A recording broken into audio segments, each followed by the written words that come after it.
got so much motherfucking design on right now. Break it down, bring it back, make it clap. I got 3 old thoughts, new block, wear that thing. Bitches on my line, and you know. Bismillahirrahmanirrahim. Assalamualaikum warahmatullahi wabarakatuh. Hai, how are you today? Semoga semuanya masih dalam keadaan sehat walafiat dan masih tetap semangat belajar bahasa Inggris. Oke guys, hari ini kita akan belajar tentang expression of obligation. Nah, jadi expression of obligation adalah sebuah ungkapan atau ekspresi yang digunakan untuk memberikan pernyataan mengenai aturan, kewajiban ataupun nasihat yang tegas. Itu sendiri diambil dari kamus Oxford Learners, yaitu yang pertama, obligation membicarakan mengenai pernyataan tentang keharusan untuk melakukan suatu tugas sesuai dengan tugas dari seseorang. Yang kedua, penggunaan dari obligation memberikan pernyataan untuk melakukan sesuatu berdasarkan hukum ataupun aturan yang berlaku. Yang ketiga, bentuk dari obligation bisa juga digunakan untuk memberikan pernyataan mengenai suatu hal yang sebelumnya sudah dijanjikan. Selanjutnya, bentuk dari obligation biasanya menggunakan kata kunci yaitu must, need to, dan have to. Selanjutnya ada kinds of obligation atau jenis-jenis dari kalimat obligation. Jenis yang pertama menggunakan modal verb. Modal verb terdiri atas must, have to, dan juga need to. Yang pertama, penggunaan kata must.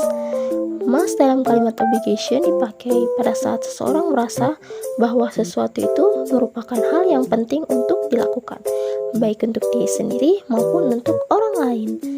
Adapun rumusnya, subject plus must plus verb plus object.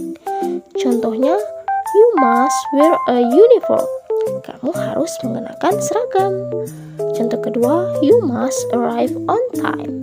Kamu harus tiba tepat waktu. Selanjutnya ada penggunaan kata have to. Penggunaan kata have to dalam kalimat obligation juga banyak digunakan. Bentuk dari kata must dan juga have to dalam kalimat obligation memiliki arti dan juga fungsi yang sama. Perbedaannya yaitu hanya terletak pada penggunaannya. Jadi pada kata have to memiliki sifat impersonal. Hal tersebut tentu berkebalikan dengan kata must yang lebih bersifat personal. Adapun rumusnya ada dua. Yang pertama rumus future, subject plus will have to plus verb. Contohnya, I have to do my task soon. Saya harus segera mengerjakan tugas. Contoh kedua, I'm very hungry so I have to eat now. Saya sangat lapar, jadi saya harus makan sekarang. Adapun rumus pasnya atau masa lampau, subject plus had to plus verb. Dian had to study hard yesterday to pass the exam. Dian harus belajar keras kemarin untuk selesai exam. Selanjutnya ada penggunaan kata need to. Penggunaan kata need to dalam kalimat obligation masih bisa digunakan dengan konteks yang sama seperti have to. Namun, pada penggunaan kata ini biasanya lebih sering digunakan untuk menyatakan ekspresi yang menunjukkan sesuatu yang tidak mendesak. Jadi, sesuatu hal tersebut tidak harus selalu dilakukan dan masih dapat dipengaruhi oleh pilihan dari diri sendiri ya. Selanjutnya ada indicates of prohibition atau menunjukkan suatu larangan. Kalimat dari obligation juga bisa digunakan untuk memberikan sebuah larangan mengenai suatu hal.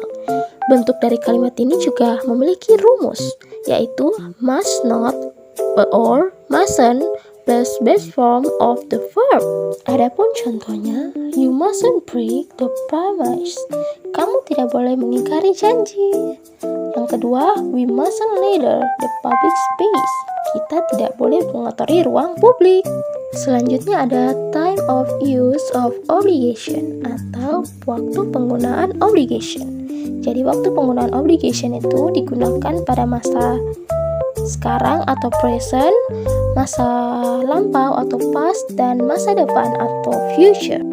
Oke guys, itulah tadi materi singkat tentang expression of obligation. Jika ada yang ingin ditanyakan terkait obligation, silahkan tinggalkan di kolom komentar. Jangan lupa follow, like, comment, and subscribe ya. And see you next time. Wassalamualaikum warahmatullahi wabarakatuh. Bye-bye. I ain't fucking with these hoes,